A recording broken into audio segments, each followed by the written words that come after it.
नमस्कार दोस्तों, हमारी आज की कहानी का नाम है नखरे।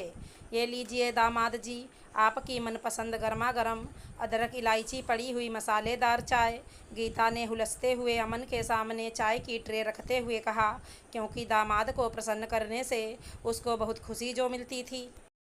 क्या मम्मी जी, कितनी ज़्यादा उमस हो रही है बाहर।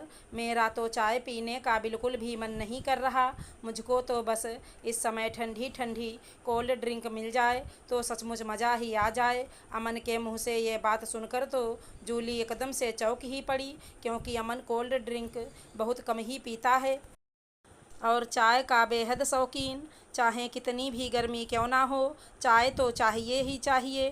दामाद जी, अभी पूरी तरह से गर्मी शुरू नहीं हुई है तो अभी फ्रिज में कोल्ड ड्रिंक मंगाकर भी नहीं रखी, लेकिन कोई बात नहीं, अभी पापा झट से जाकर ले आएंगे। गीता थोड़ा बेबसी से बोली। अमन, तुमको तो चाय बहुत पसंद है, ऐसा करो चाय पी लो, अभी थोड़ी देर में कोल्ड ड्रिंक आ जाएगी। जूली मनुहार करते हुए बोली। अरे जूली बेटा, कैसी बातें करती हो। दामाद जी का कोल्ड ड्रिंक पीने का मन है तो क्यों वो भी अपना मन मारें। मैं अभी झट से बाजार से जाकर लेकर आता हूँ। राजीव उठते हुए बोले। अरे नहीं पापा, आप मत जाइए, बाहर धूप बहुत तेज़ है, मैं जाकर फटाफट ले आती हूँ। बस आप मुझको स्कूटी की चाबी दे दीजिए। जूली पापा का हाथ पकड़कर बोली। जूली बेटा, इस समय स्कूटी खराब हो गई है, मैं पैदल ही जाकर ले आता हूँ, तुम कहाँ धूप में जाओगी।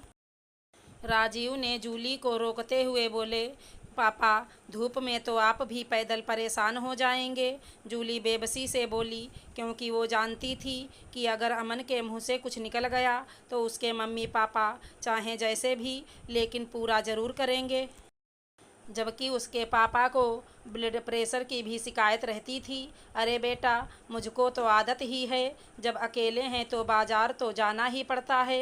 इतना कहकर राजीव बाहर निकल गए, लेकिन अमन के मुंह से एक भी शब्द नहीं निकला कि पापा आप रहने दीजिए। और थोड़ी ही देर बाद राजीव पसीने से तरबतर कोल्ड ड्रिंक लेकर आ ही गए और गीता ने अमन को गिलास में कोल्ड ड्रिंक डाल कर दे दी।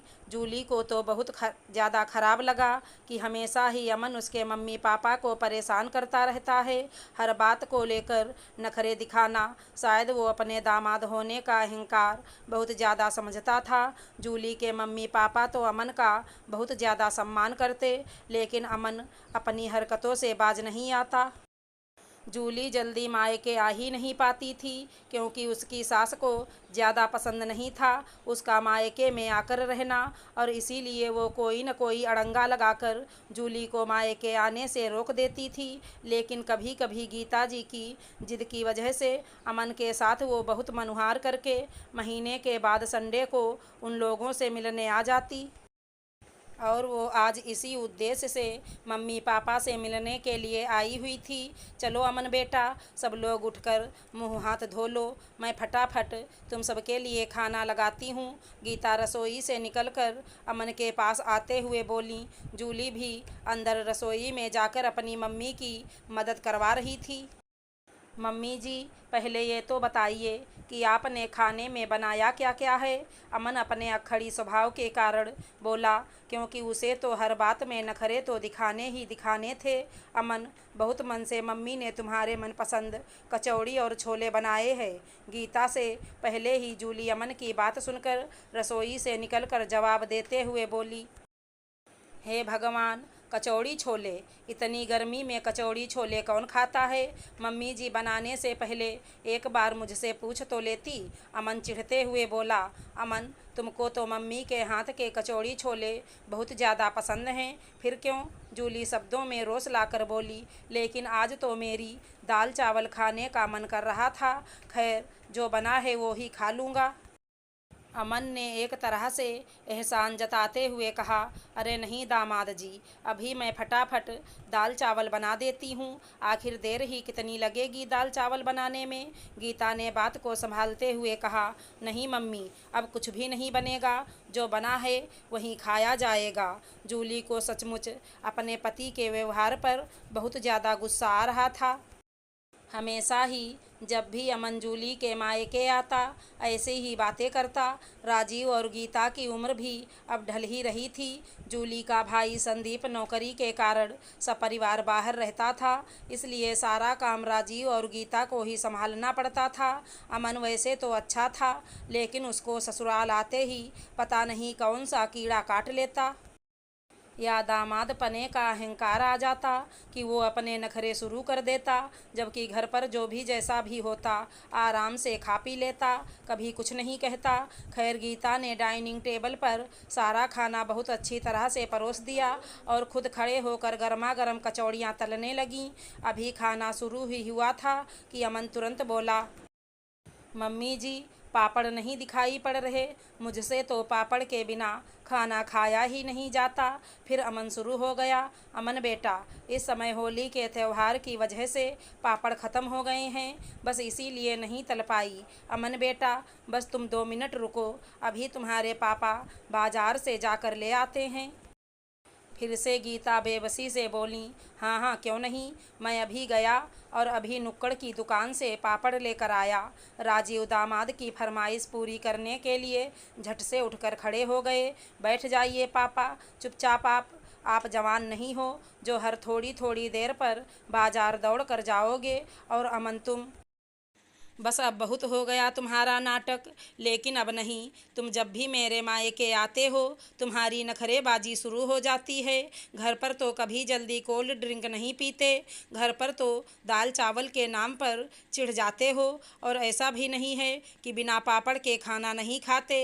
अक्सर ही ऐसा होता है कि पापड़ के बिना भी तुम खाना खाते हो। तुमको तो बस ससुराल में नखरे दिखाने का बहाना चाहिए। मैं तो घर पर किसी चीज़ के लिए मुंह नहीं खोलती। मम्मी जी जो कुछ भी खाने पीने के लिए कहती हैं तो मन ना होते हुए भी चुपचाप खा पी लेती हूँ, लेकिन तुम अपना दामादपना दिखाने से बिल्कुल भी बाज नहीं आते। आगे से मैं अकेले ही मम्मी पापा से मिलने आ जाया करूँगी। कोई ज़रूरत नहीं तुमको मेरे साथ आने की, क्योंकि मैं यहाँ आकर अपने मम्मी पापा को सुख देने की बजाय दुखी नहीं करना चाहती। पता नहीं किस रौ में जूली इतना सब कुछ बोलती चली गई। अरे जूली बेटा, ज़रा सी बात पर क्यों इतना परेशान हो रही हो? ये दामाद जी का ससुराल है, उनका जो मन कर रहा है वो खाने पीने दो। गीता और राजीव एक साथ बोले, मम्मी पापा एक बात बताइए, ससुराल तो मेरा भी वहाँ पर है, तो मैं भी बहू बनकर नखरेबाजी दिखाऊं तो कैसा लगेगा अमन को? ये कहते कहते जूली का चेहरा एकदम से तमतमा सा गया। मम्मी जी, पापा जी, जूली बिल्कुल सही कह रही है, लेकिन मैंने हमेशा ही पापा को भी मेरे नाना मामा के घर ऐसा ही व्यवहार करते हुए देखा।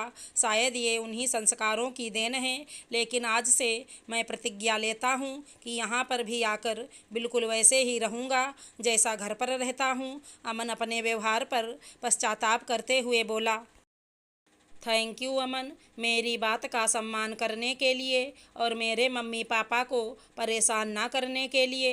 जूली ने बहुत खुश होकर अमन को मम्मी पापा के सामने ही गले लगा लिया, लेकिन अगले ही पल वो झेप भी गई जब उसको एहसास हुआ कि उसके मम्मी पापा सामने बैठे हैं, और वो मुस्कुराकर अमन से अलग हो गई। थोड़ी ही देर में सब लोग हंसते मुस्कुराते हुए कचौड़ी और छोले का आनंद उठा रहे थे। अगर हमारी कहानी पसंद आई हो तो चैनल को लाइक शेयर सब्सक्राइब करें। धन्यवाद दोस्तों।